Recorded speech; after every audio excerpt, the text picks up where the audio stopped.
அனைவருக்கும் வணக்கம். ரிதன்யாவை 4 மணி நேரம் மாமனார் செய்த உச்சக்கட்ட கொடுமை. இதுவரை வெளிவராத அதிர்ச்சி தகவலை தந்தையான அண்ணாதுரை தற்போது வெளியிட்டிருக்காரு. இதை பற்றி தான் நம்ம இந்த வீடியோவில் டீட்டெயிலாக பார்க்க போகிறோம். ஸோ முடிந்த அளவுக்கு இந்த வீடியோவை ஸ்கிப் பண்ணாமல் முழுமையாக பாருங்கள்.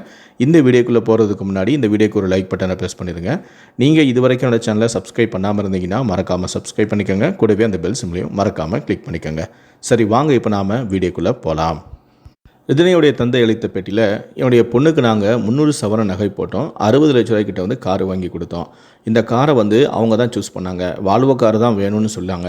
நாங்கள் எவ்வளோ சொல்லி பார்த்தோம். இல்லை, இந்த காருக்கு நம்ம 2 காரு வாங்கிடலாம், ஒரு காரை நீங்கள் யூஸ் பண்ணுங்கள். என் பொண்ணுக்கு வந்து டிரைவிங் தெரியும், அதனால் அவள் எங்கேயாவது வெளியே போகிறா இருந்தாலும் எங்கள் வீட்டுக்கு வரதா இருந்தாலும் அவள் அந்த காரை யூஸ் பண்ணிட்டோம். நான் உங்களுக்கு 2 காரு வாங்கி தரேன் அப்படின்னு சொன்னேன். ஆனால் அவங்க தான் இல்லை எங்களுக்கு இந்த கார் தான் வேணும், நாங்கள் மாப்பிள்ளை தான் வந்து எனக்கு இந்த கார் தான் வேணும், நான் பார்த்தேன், பிடிச்சிட்டேன், நான் வந்து டிரைவ்லாம் பண்ணி பார்த்துட்டேன், டெஸ்ட் ட்ரைவ்லாம் பண்ணி பார்த்துட்டேன், எனக்கு இந்த கார் தான் வாங்கி தரணும்னு சொன்னார். அதனால தான் நாங்கள் வேறு வழி இல்லாமல் அந்த வால்வோ காரை நாங்கள் வாங்கி கொடுத்தோம். ஆரம்பத்தில் நாங்கள் வந்து ஜாதகம் பொருத்தம் பார்க்கும்போது ஜாதகம் பொருந்துருந்துச்சு. அதுக்கப்புறம் மாப்பிள்ளையை பற்றி விசாரிக்கும் போது டிஜிட்டல் மார்க்கெட்டிங் பண்ணுறதா சொன்னாங்க. டிஜிட்டல் மார்க்கெட்டிங்கில் என்ன மாதிரி பண்ணுறாங்க அப்படின்னு சொல்லி விசாரிக்கும் போது ஏதோ லோகோ மாதிரி தயாரித்து தமிழ்நாடு முழுவதும் டிஸ்ட்ரிபியூட் பண்ணுறேன் அப்படின்னு சொன்னாங்க.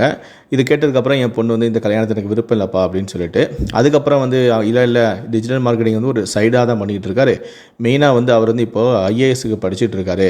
ஸோ அது வரைக்கும் சும்மா ஏதாவது பண்ணணுமேனு சொல்லி தான் இந்த மாதிரி டிஜிட்டல் மார்க்கெட்டிங் பண்ணிகிட்டு இருக்காரு அப்படின்னு சொன்னாங்க.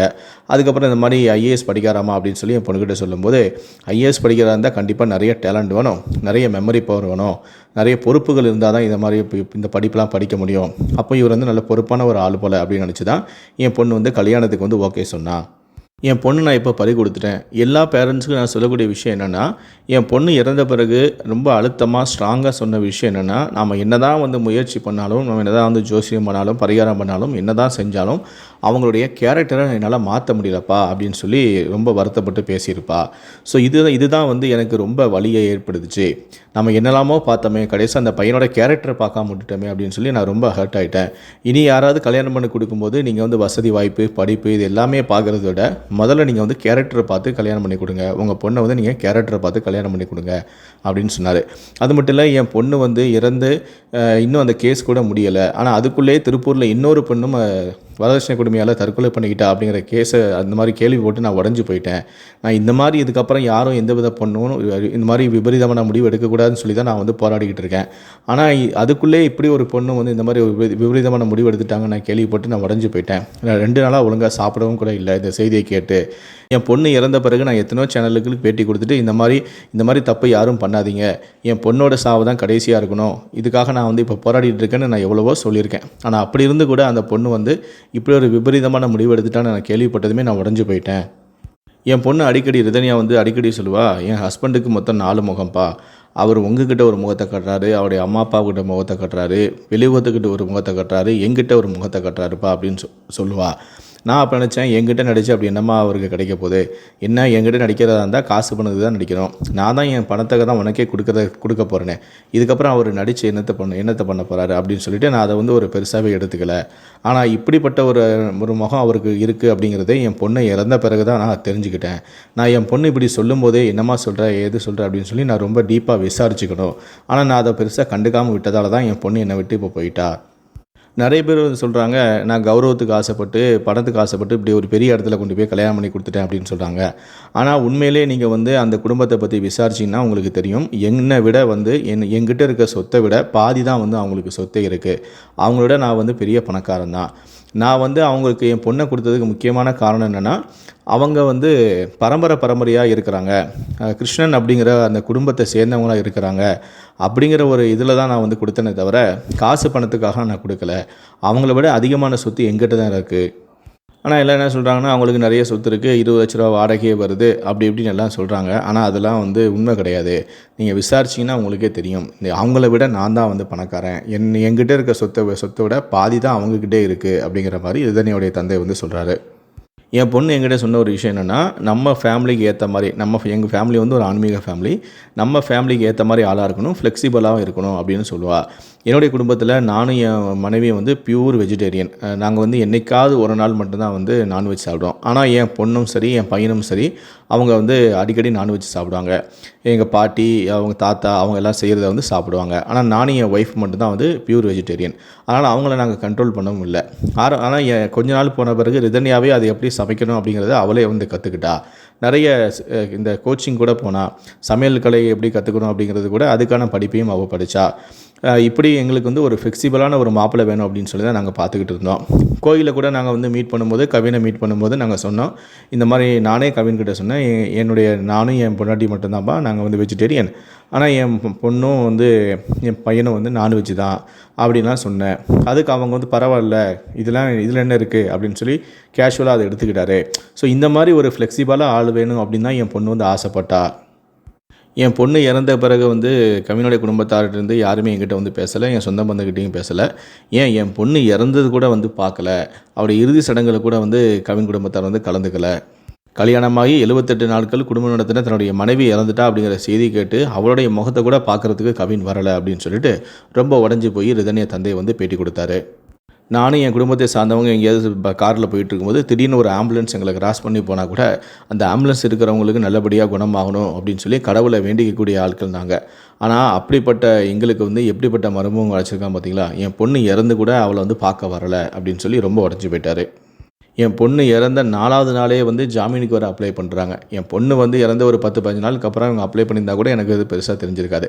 ஆனால் பொண்ணு இறந்து அந்த சாம்பல் கூட அந்த சூடோட ஆறலை. ஆனால் அதுக்குள்ளேயே போயிட்டு அவங்க வந்து ஜாமீன் கேட்குறாங்கன்னா அவங்களாம் மனசாட்சியே இல்லாத ஒரு ஆட்கள். இந்த மாதிரி ஆட்கள்கிட்ட தான் எப்படி கருணையை எதிர்பார்க்க முடியும், இரக்கத்தை எதிர்பார்க்க முடியும்? இறந்த 4 நாளே போய் ஜாமீன் கேட்குறாங்களே. என் பொண்ணோட இந்த வழக்கில் விசாரணை எனக்கு தெரிஞ்சு இன்னும் சரியான முறையில் போகலை. நான் வந்து இந்த மாதிரி கேட்கும்போது ஆடியோ என்னாச்சு அப்படின்னு கேட்கும்போது தடவியல் இன்னும் வரலைங்கிறாங்க. போஸ்ட்மார்ட்டம் ரிப்போர்ட் கேட்கும்போது எதுவும் வரலைங்கிறாங்க. அப்புறம் ஆடியோ ரிப்போர்ட் என்னாச்சு அப்படின்னு கேட்கும்போது எதுவும் வரலங்கிறாங்க. ஆனால் கோர்ட்டில் போய்ட்டு இதெல்லாமே வந்து சப்மிட் பண்ணுறாங்க. நான் கேட்கும்போதெல்லாம் வந்து எனக்கு கேட்கும்போதெல்லாம் இல்லை அப்படின்னு சொல்லிட்டு கோர்ட்டில் வந்து சப்மிட் பண்ணுறாங்க. அதே மாதிரி நான் சொன்ன குற்றச்சாட்டின் அடிப்படையில் வந்து அவங்க இன்னும் விசாரிக்கலை அப்படின்னு தான் வந்து எனக்கும் தோணுது.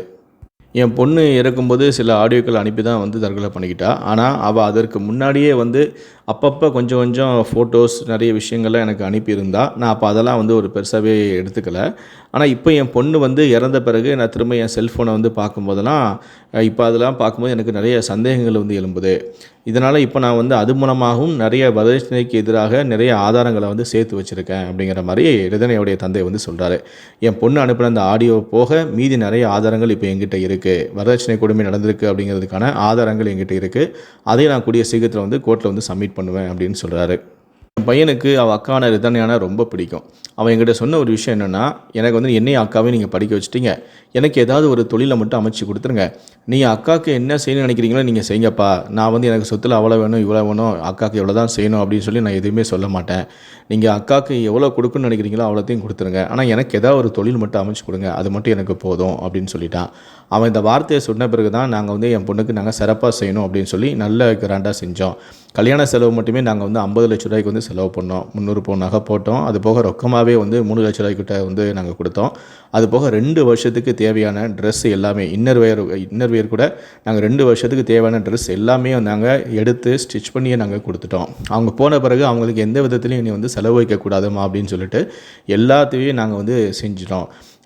ரொக்கமாகவே 3 லட்ச ரூபா பணமாகவும் நாங்கள் கொடுத்துருக்கோம். இது எல்லாமே வந்து இப்போது கவினுடைய குடும்பத்தில் தான் இருக்குது. இந்த கேஸ் நடந்துட்டு இருக்கிறதால அவங்க மூலமாக எங்களுடைய கார் உட்பட என் பொண்ணு அணிந்திருந்த நகை உட்பட எல்லாமே அங்கே தான் இருக்குது.